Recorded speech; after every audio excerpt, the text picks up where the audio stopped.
જય શ્રી કૃષ્ણ મિત્રો, વીઆર ગુજ્જુ ચેનલમાં તમારું સ્વાગત છે। આજે આપણે કુકરમાં ઇન્સ્ટન્ટલી પાઉંભાજી બનાવવાના છીએ। તો એના માટે આપણે આ રીતના શાકભાજી લઈ લીધેલું છે, જેમાં આપણે કોબીજ સુધારી લીધી છે ઝીણી, બટેકું ઝીણું સુધારી લીધું છે, ટામેટું ઝીણું સુધારી લીધેલું છે અને બીટ ઝીણું સુધારી લીધેલું છે।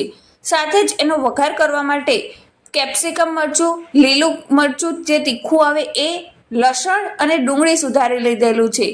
આ તમારા ટેસ્ટ પ્રમાણે તમારે વેજીટેબલ્સ ઓછા વધતા કરવાના હોય છે। આમાં કોઈને વેજીટેબલ્સમાં કોબી ઓછી ફાવતી હોય તો તમે ઓછી પણ કરી શકો છો। કોઈને ડુંગળી લસણ ના ફાવતું હોય તો પણ તમે સ્કીપ કરી શકો છો। પણ અત્યારે આપણે ડુંગળી લસણ વાળી જ પાઉંભાજી બનાવવાના છીએ અને આને આપણે કુકરમાં બનાવવાની છે, એટલે આપણે એક પ્રેશર કુકર લઈ લીધેલું છે અને એમાં આપણે તેલ મૂકી દીધું છે ગરમ કરવા 3 મોટી ચમચી જેટલું, અને આપણે ગેસની ફ્લેમ મીડિયમ રાખી છે। અને આમાં આપણે રાઈનો વઘાર નહીં કરીએ, જીરાનો વઘાર કરીશું, જેનો ફ્લેવર બહુ જ સરસ આવશે।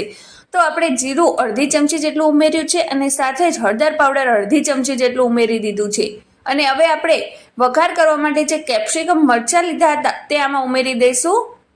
1 નંગ જેટલું લીધેલું હતું મેં કેપ્સિકમ મરચું, સાથે 2 લીલા મરચાં લીધા હતા તીખા, એ આમાં ઉમેરી દીધા છે। અને સાથે જ 5 થી 6 કળી લસણની લીધેલી હતી ઝીણી સુધારીને, એ આમાં ઉમેરી દીધી છે। અને 1 નંગ સૂકી ડુંગળી લીધી હતી, તે પણ ઝીણી સુધારેલી હતી, તે આમાં ઉમેરી દીધી છે। અને હવે આ વઘારને આપણે સારી રીતે પહેલા તેલમાં મિક્સ કરી લઈશું। આમાં કોઈને વેજીટેબલ્સ ઓછા પસંદ હોય છે અને અમુકનો ટેસ્ટ વધારે પસંદ હોય છે, એટલે આમાં વેજીટેબલ્સ તમારા અકોર્ડિંગ જ તે બેલેન્સ કરવાના હોય છે। કોઈને ડુંગળી વધારે પસંદ હોય તો તમે 2 ડુંગળી લઈ શકો છો, અને કોઈને ના પસંદ હોય તો સ્કીપ પણ કરી શકો છો। હવે આપણે જે બીટ 1 નંગ સુધારીને લીધું છે તે ઉમેરી દીધું છે, અને સાથે જ 2 બટેકા મીડિયમ સાઇઝના આપણે સુધારી લીધા હતા તે આમાં ઉમેરી દીધા છે, અને 1 નંગ ટામેટું ઉમેર્યું છે, અને અડધી કોબી ઉમેરી દીધી છે, જે વજનમાં આશરે 250 ગ્રામ જેટલી હશે। હવે આ બધા વેજીટેબલ્સને સારી રીતે ઉપરથી નીચે મિક્સ કરી લઈશું। આમાં તમને ગાજર પસંદ હોય તો તમે ઉમેરી શકો છો, અત્યારે મેં એને સ્કીપ કર્યું છે। હવે આ બધા વેજીટેબલ સારી રીતે તેલ સાથે મિક્સ થઈ ગયા છે। હવે ને આપણે બાકીનો મસાલો કરી લઈશું। તો હવે આપણે બાકીના મસાલામાં લાલ મરચું પાવડર ઉમેરી દઈશું 1 મોટી ચમચી જેટલું। હવે આપણે આમાં અડધી ચમચી જેટલું ધાણા જીરું પાવડર ઉમેરીશું, અને સ્વાદ અનુસાર મીઠું ઉમેરી દઈશું। જેટલું તમે ઘરમાં ખાતા હોય એટલું મીઠું અને મરચું તમારે ઉમેરવાનું રહેશે।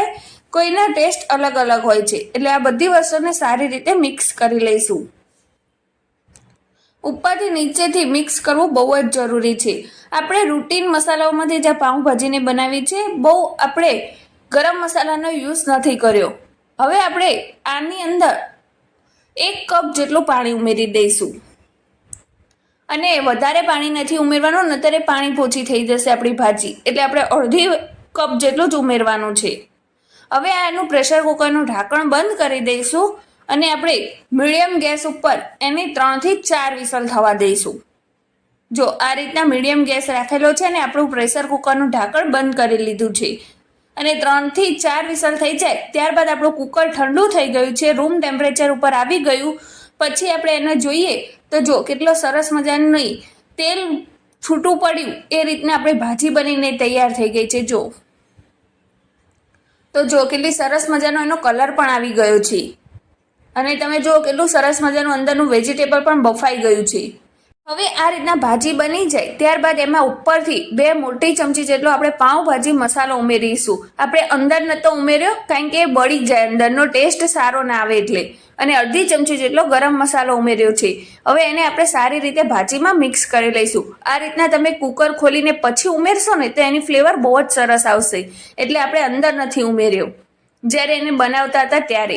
અને હવે આપણે થોડીક કસૂરી મેથી લઈ લીધેલી છે, જેનો ટેસ્ટ આમાં બહુ જ સરસ આવશે, એટલે એને આપણે સારી રીતે મિક્સ કરી લઈશું। તો જો કેટલી સરસ મજાની આપણી ભાજી બનીને તૈયાર થઈ ગઈ છે। તો જો કેટલી આસાનીથી આપણે ભાજીને બનાવીને તૈયાર કરી દીધી છે। ના પહેલા બાફવાનું, ના પછી વઘારવાનું, એક જ વખતમાં આપણે આ ભાજી બનાવીને તૈયાર કરી દીધી છે, અને આનો ટેસ્ટ પણ બહુ જ સરસ આવશે। તો તમને આ રેસીપીનો વિડીયો પસંદ આવ્યો હોય તો એને એક લાઈક જરૂર કરી દેજો, અને આગળ આવા જ નવા વિડીયો જોવા માટે વીઆર ગુજ્જુ ચેનલને સબસ્ક્રાઇબ જરૂર કરી દેજો।